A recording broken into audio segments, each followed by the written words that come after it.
মুলতান টেস্টের প্রথম দিন ইতিহাস গড়লেন নোমান আলী। পাকিস্তানের ক্রিকেট ইতিহাসে প্রথম স্পিনার হিসেবে টেস্টে হ্যাট্রিক করেছেন তিনি। আর পাকিস্তানের হয়ে টেস্টে হ্যাট্রিক করা পঞ্চম বোলার নোমান।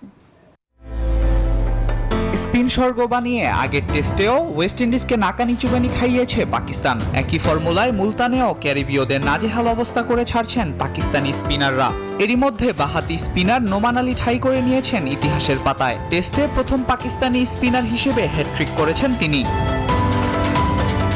সেই সাথে আরও একটা দিক থেকে নোমানের এই হ্যাট্রিক পাকিস্তানের ক্রিকেটে প্রথম। দেশটির ইতিহাসে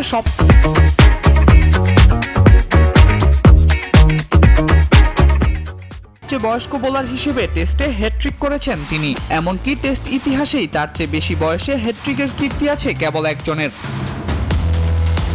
2016 সালে অস্ট্রেলিয়ার বিপক্ষে শ্রীলঙ্কার বাহাতি স্পিনার রঙ্গনা হেরাত হ্যাট্রিক করেছিলেন 38 বছর 139 দিন বয়সে।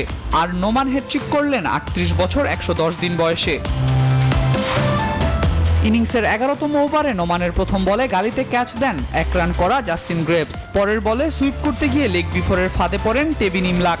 আর তৃতীয় বলে গালিতে বাবর আজমের হাতে ক্যাচ দেন সিনক্লিয়ার। গোল্ডেন ডাকে আউট হওয়া এই ব্যাটারকে বিদায় দিয়ে হ্যাট্রিক পূরণ করেন নোমান। এরপর ইনিংসে আরও 3 উইকেট পেয়েছেন এই বোলার। সব মিলিয়ে 41 রানে 6 উইকেট শিকার করেছেন এই স্পিনার। আল মাহমুদ ফাহিম, নিউজ 24।